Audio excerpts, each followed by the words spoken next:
Assalamualaikum warahmatullahi wabarakatuh. Selamat pagi teman-teman.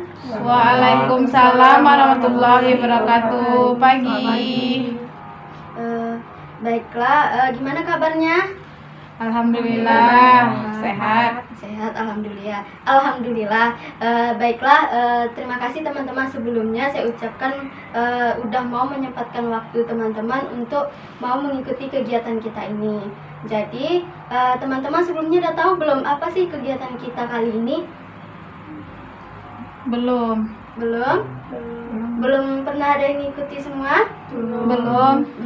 Nah, jadi kegiatan kita kali ini yaitu bimbingan kelompok. Nah, jadi kan teman-teman ini belum tahu nih apa bimbingan kelompok. Menurut teman-teman aja gitu, apa sih sebenarnya bimbingan kelompok itu? Boleh saya coba, Bu? Boleh? Seperti diskusi bersama gitu nggak, Bu? Kok ibu sih? Efek dari tadi nih. Ya. Oke. Boleh saya coba? Iya, boleh. Kalau menurut saya seperti diskusi bersama begitu nggak? Iya ya. Bisa jadi Mungkin ada lagi cukup yang lain. Izin menjawab. Iya, boleh. Mungkin bisa dibilang bimbingan kelompok itu adalah sekelompok orang yang nantinya ada satu orang yang bisa membimbing jalannya sebuah diskusi kelompok tersebut. Nah, ya. Boleh lagi, ada lagi pendapatnya yang lain, teman-teman? Enggak? Ya, jadi benar kata teman-teman tadi, teman-teman kita tadi bahwa bimbingan kelompok itu adalah kejaman deh.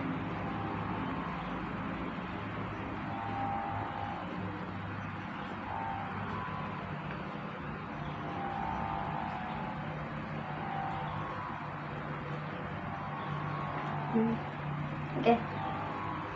Jadi bimbingan kelompok itu adalah salah satu teknik bimbingan yang berusaha membantu individu agar dapat mencapai perkembangannya. Jadi sesuai dengan bakat, minat ataupun kemampuannya. Jadi artinya di sini memanfaatkan dinamika kelompok. Jadi semua peserta yang ada dalam kegiatan bimbingan kelompok ini saling berinteraksi bebas, boleh mengeluarkan pendapat, menanggapi ataupun memberi saran seperti itu.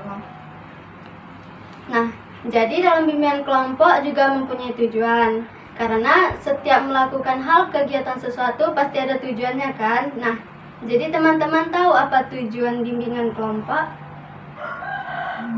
Boleh saya coba? Ya, boleh, silakan. Jadi kalau menurut saya tujuan dari bimbingan kelompok ini sama seperti kita mencoba untuk mengembangkan komunikasi ataupun mencoba untuk mengembangkan dari yang pendiam jadi bisa mengungkapkan apa yang dia gimana gitu, perasaan dia berani untuk mengungkapkan perasaan dia begitu. Ada lagi yang lain? Nggak ada? Oke, kita lanjut ya. Benar kata pendapat teman kita. Jadi saya lebih dalami lagi. Jadi tujuan bimbingan kelompok itu yaitu yang pertama itu untuk membantu para siswa yang mengalami masalah sesuai dengan prosedur kelompok. Nah, selain itu bimbingan kelompok juga bertujuan untuk mengembangkan pribadi dia sesuai dengan masing-masing anggota kelompoknya melalui berbagai suasana yang muncul dengan kegiatan ini, baik yang suasana yang menyedihkan ataupun yang menyenangkan. Nah, jadi dalam bimbingan kelompok ini juga ada cara-cara pelaksanaannya. Jadi cara pelaksanaan bimbingan kelompok itu yaitu yang pertama, masing-masing anggota kelompok dalam bimbingan kelompok secara bebas dan sukarela berbicara, bertanya, mengeluarkan pendapat, ide, saran, ataupun perasaan yang dirasakannya saat ini. Nah, yang kedua yaitu mendengarkan dengan baik bila anggota kelompoknya berbicara, yaitu anggota kelompoknya menyampaikan tanggapannya, yang lainnya mendengarkannya atau memperhatikannya. Ya, cara yang ketiga yaitu dalam kegiatan bimbingan kelompok kita akan membahas tentang sebuah topik permasalahan. Yang keempat yaitu dalam bimbingan kelompok ini topik dibagi menjadi dua, yaitu topik bebas dan topik tugas. Topik bebas yang dipilih oleh anggota kelompok, sedangkan topik tugas yaitu yang dipilih oleh pemimpin anggota kelompok. Jadi di sini saya yaitu pemimpin kelompok dan teman-teman semua adalah anggota kelompoknya, dan kita akan menggunakan topik tugas. Bagaimana teman-teman, setuju? Setuju. Setuju. Oke, jadi cara yang kelima yaitu mengadakan evaluasi setelah kegiatan bimbingan kelompok berakhir. Seperti itu. Dan perlu teman-teman ketahui juga, dalam bimbingan kelompok juga terdapat asas-asas nih. Nah, jadi asas yang pertama yaitu asas keterbukaan. Yaitu para anggota terbuka mengemukakan pendapatnya, ide, saran, ataupun perasaan yang dirasakannya dan dipikirkannya tanpa rasa malu-malu atau ragu-ragu. Nah, yang kedua yaitu asas kesukarelaan. Semua anggota kelompok dapat menyampaikan pendapat, menampilkan diri secara sukarela tanpa paksaan misalnya dari saya nih harus maksa seperti itu. Oke. Jadi asas yang ketiga yaitu asas kenormatifan, di mana semua yang dibicarakan dalam kelompok tidak boleh bertentangan dengan norma-norma yang berlaku. Yang keempat yaitu ada asas kerahasiaan. Para anggota harus menyimpan ataupun merahasiakan informasi apa yang dibahas dalam kelompok, terutama hal-hal yang berkaitan dengan kepribadian. Jadi teman-teman gak usah takut nih kalau pembicaraan kita ini sampai dibahas keluar-keluar, digosipin orang, itu nggak perlu takut, karena di sini sudah merahasiakannya seperti itu. Ya, apakah sampai di sini teman-teman udah paham? Sudah paham. Oh ya, kita belum ada perkenalan ya? Belum. Belum. Oke, kita melakukan perkenalan ya. Jadi kita di sini melakukan perkenalan dengan cara yang berbeda. Nah, contohnya kita nih dengan rangkaian nama gitu. Jadi yang pertama kita perkenalan dulu dari saya, menyebutkan nama dan cita-citanya. Setuju? Setuju. Oke, jadi perkenalkan, nama saya Ayu Lestari. Cita-cita saya itu sebagai guru. Nama saya Yovita Sari, cita-cita saya sebagai guru. Oke. Perkenalkan, nama saya Yola Tafia, cita-cita saya menjadi guru. Perkenalkan, nama saya Nadila, cita-cita saya menjadi seorang peneliti yang hebat. Peneliti yang hebat ya. Boleh lanjut? Perkenalkan, nama saya M. Putra. Cita-cita saya menjadi polisi. Oh, polisi ya. Perkenalkan, nama saya Nursa Gustiranda, cita-cita saya jadi guru. Jadi guru juga. Oke. Perkenalkan, nama saya Almi Kusminati, cita-cita saya jadi TNI. Oke, jadi pintar. Mantap ya. Oke, jadi di sini kita lanjutkan dengan rangkaian nama, biar kita nih hafal gitu satu sama lain nama-nama yang ada di sini. Oke, mulai dari saya ya. Tahu nggak caranya nih gimana rangkaian nama? Belum. Belum. Misalnya saya ngucapin saya bilang nama saya Ayu Lestari, dilanjutin dengan Ayu Lestari. Siapa tadi namanya? Yovita Sari. Yovita Sari. Lanjut lagi saya Ayu Lestari, Yovita Sari. Yang ini menyebutkan nama dia. Seterusnya seperti itu. Paham? Paham. Oke. Ayu Lestari. Ayu Lestari, Yovita Sari. Nah, ya. Ayu Lestari, Novita Sari, Yola Tafia. Oke. Ayu Lestari, Yovita Sari, Yola Octavia, Nadila. Oke, lanjut.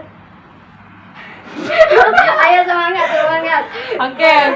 Oke, ayo semangat. Ayo Lestari. Ayu Lestari, Ya. Yovita Sari, Novita Sari, Ya. Yola Octavia, Octavia, Oke. Nadila Mustika, M. Iqbal. Oke. Ayu Lestari, Yovita Sari, Yola Octavia, Nadila Mustika Dewi, M. Iqbal, Nursa Gustiranda. Oke, lanjut. Ayo yang terakhir. Novita Sari, Yola Octavia, Nabila Mustika, M. Iqbal, Nursa Gustiranda, Almi Kusminarti. Oke, jadi udah hafal nih kan satu sama lain? Sudah. Oke, kita lanjut ya. Bentar ya, bentar.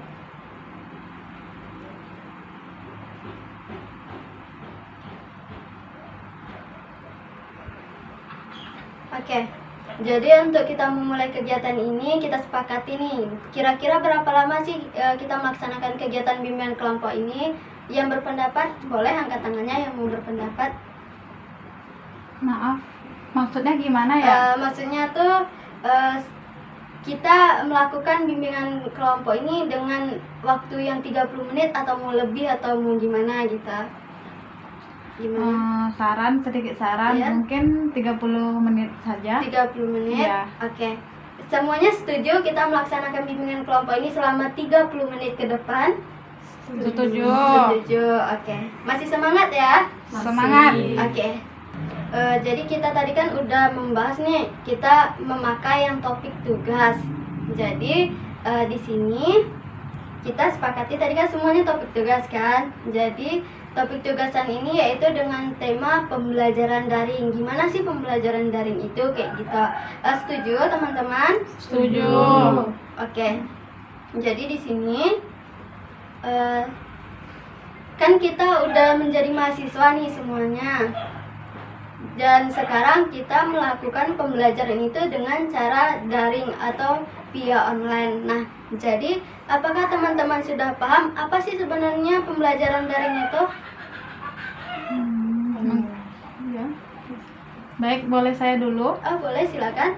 Kalau menurut saya itu daring itu adalah pembelajaran jarak jauh yang dilakukan dengan media elektronik yang dikarenakan pada masa pandemi ini kita tidak bisa untuk tatap muka. Begitu. Ya, boleh yang lain. Ya, siapa tadi yang menjawab lagi? Masa yang nggak tahu pembelajaran daring itu apa? Izin menambahkan. Oke. Menurut saya pembelajaran daring ini merupakan pembelajaran jarak jauh, benar yang katakan saudara Nisa, untuk menghindari resiko penularan pandemi ini. Jadi dia menggunakan sistem internet, menggunakan Zoom mungkin atau Google Classroom atau Meet dan lainnya. Ya, benar sekali. Ada lagi yang mau menanggapi? Enggak? Oke, jadi benar yang dikatakan teman-teman tadi. Nah, jadi saya ingin bertanya, apa sih kelebihan dan kekurangan dari pembelajaran daring ini? Mungkin saya boleh sedikit saran. Ya, boleh. Kalau menurut saya sih karena saya tinggal di daerah desa ataupun persawitan, jadi jaringnya itu sangat sulit untuk dijangkau. Jadi ketika ada dosen yang telah mengirimkan tugas atau absen yang mana pakai jangka waktu, maka saya akan selalu terlambat gitu karena ketidaksinkronan jaringan yang ada di daerah saya gitu. Kadang absennya segini sedangkan saya baru muncul segini. Itu memang kesalahan murni saya karena jaringan di tempat saya begitu. Jadi salah satunya pertama dari menurut saya itu jaringan. Tuh yang lain gimana? Oke, izin menjawab. Kalau untuk keuntungan bagi diri saya sendiri, sebelum terjadi pandemi itu kan memang saya full banget untuk kuliah gitu. Dari pagi sampai sore jam 6, lanjut nanti mencari spesimen sampai jam 12 malam. Nah, kalau misalnya daring ini tentunya membuat waktu luang saya menjadi lebih banyak dan saya bisa lebih fokus untuk lebih mempelajari materi yang diberikan dosen.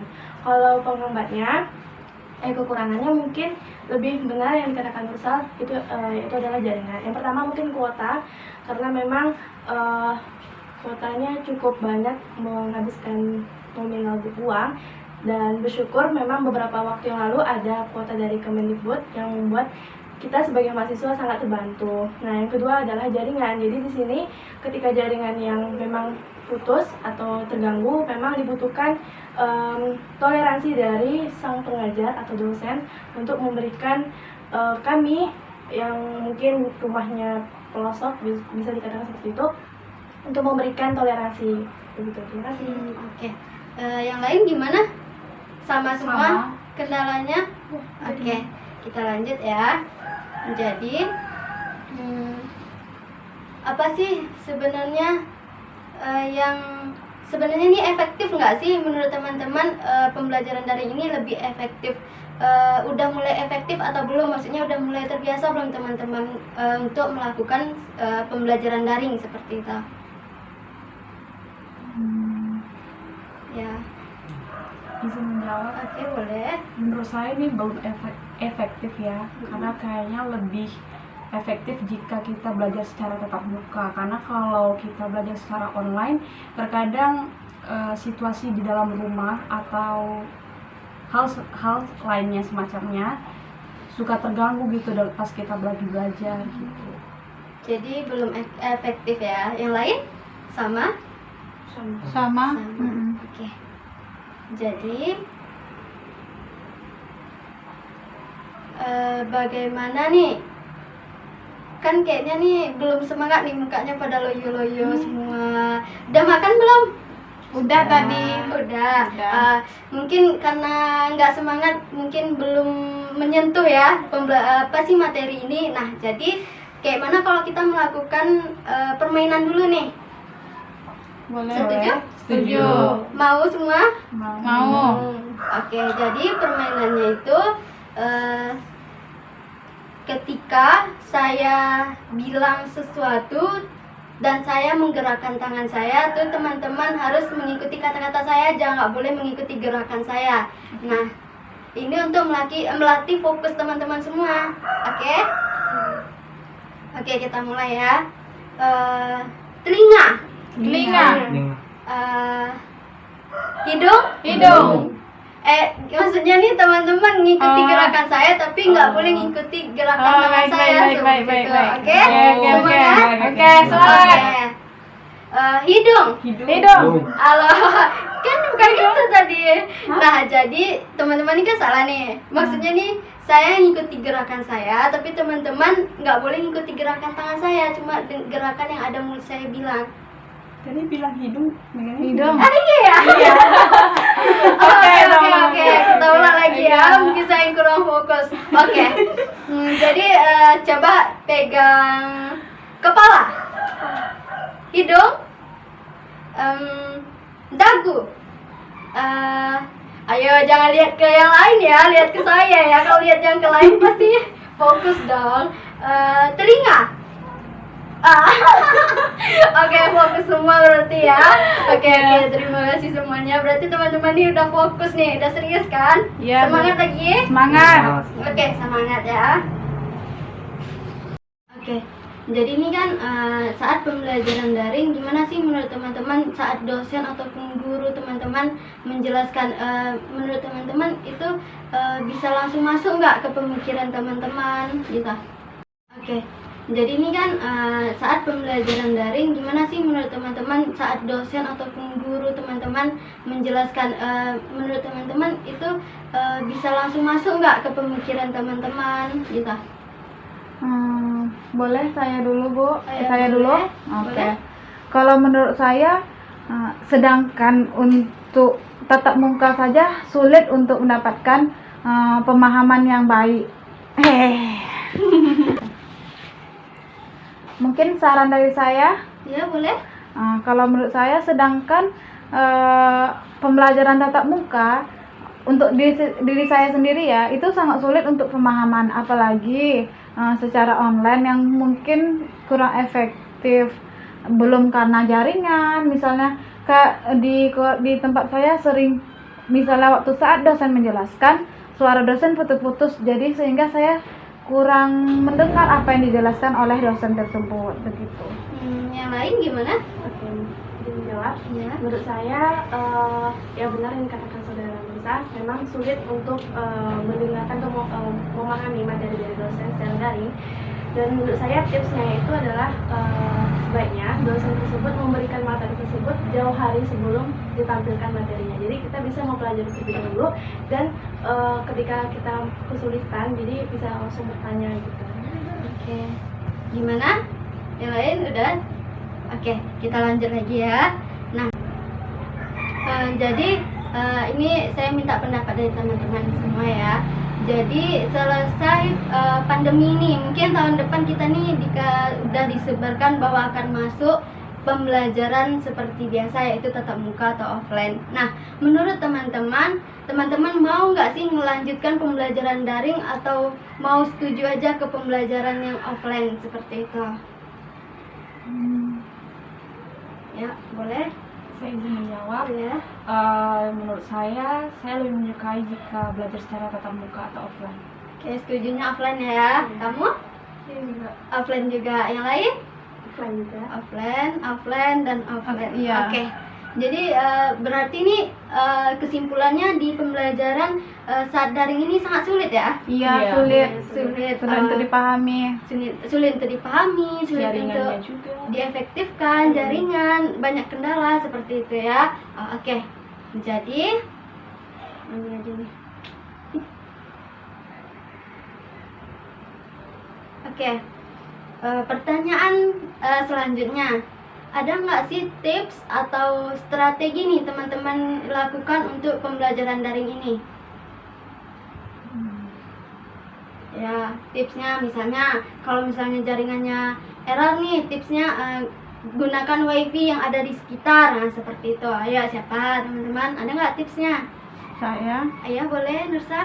mungkin waktu saat pembelajaran ataupun saat pembelajaran mata kuliah dimulai, jadi kita sebelum dimulai pelajaran itu kita pergi ke daerah ataupun tempat yang memungkinkan jaringannya itu normal gitu.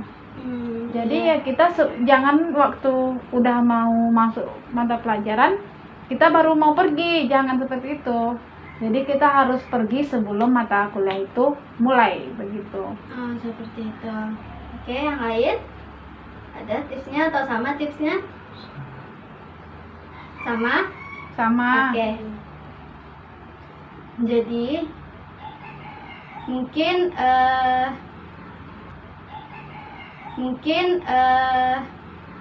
udah berapa menit, Mbak? Ada lagi nggak yang mau ditanya? 4 menit, masih 4 menitan. 12 menit lagi kemana nih? Mungkin kayak keluh kesah, ya mana tahu keluh kesah kalian Iya, itu mental syarat nih. terakhir. Kan itu lebih apa? Kita lama-lamain satu-satu orang ngomong. Oke ya, weh. Oke, gimana? Dan itu ngecek aja nih, kayak itu baru Tapi kok suruh ngecek. Yang diam? tadi berdebat tuh baru diam. Kok Oke. Tadi sudah diam. Oke. Skip aja kita nggak bisa ngomong. Iya. Udah, yuk. Tunggu bentar ya.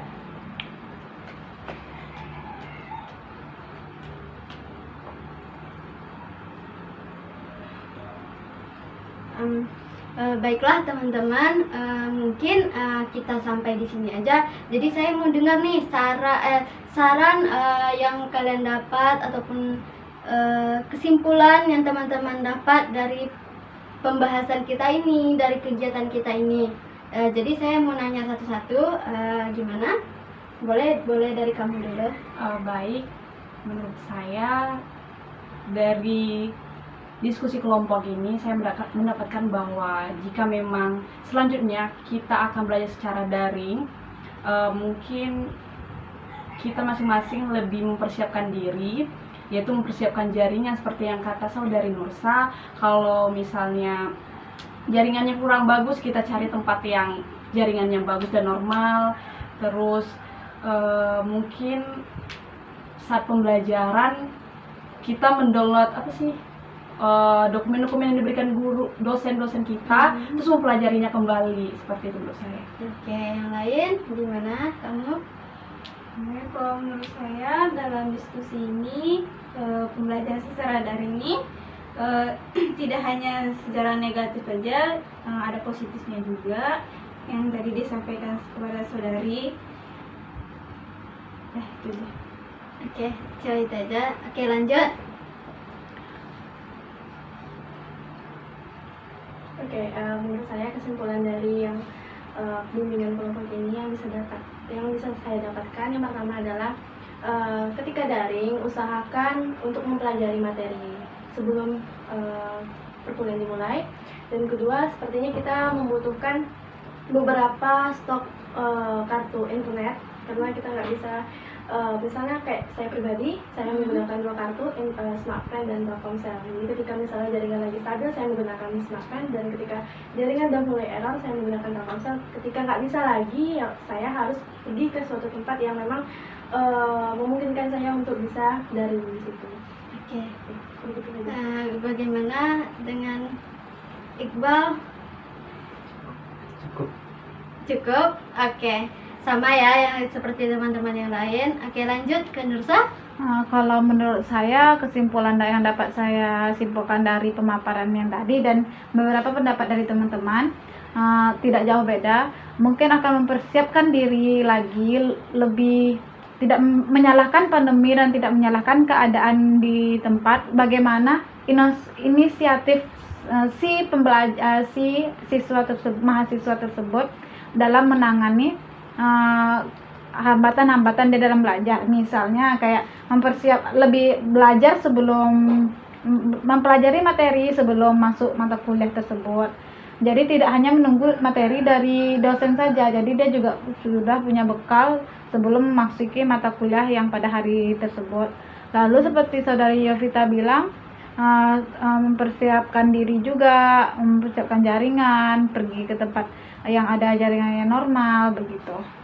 Oke, lanjut. Bagaimana Lumi? Saya juga sama seperti teman-teman lainnya, yaitu mempersiapkan diri dan juga mengambil memanfaatkan dapat kegiatan daring ini, seperti kalau tatap muka, kalau kita bertanya kepada guru biasanya kita akan malu kan. Kalau sekarang ini kalau daring kita akan lebih untuk mencari ke Google, itu manfaatnya menurut saya. Oke, jadi kesimpulan yang dapat saya ambil yaitu intinya kita mempersiapkan diri untuk melaksanakan pembelajaran saat dimulai seperti itu ya. Oke, baiklah teman-teman, mungkin sebelum kita tutup lagi, kayak mana nih? Saya mau dengar sih apa sih keluh kesah ataupun kesan dari teman-teman saat melakukan bimbingan kelompok di sini. Oke, yang siapa yang pertama? Boleh? Yang pertama dari sini dulu deh, saya tunjuk. Oke. Kesannya saya mempunyai teman-teman baru gitu, terus mungkin keluhnya ya. Iya, keluhnya boleh, kalau nggak ada juga Keluhnya nggak mungkin apa-apa. diskusinya ini terlalu singkat kali ya. Terlalu singkat. Iya. Oke, nanti kita akan ada penambahan waktu ya kalau ada waktu lebih, waktu luang. Oke, lanjut. Sama juga sama Yutika tadi, dapat berkenal sama yang lain, dapat teman baru.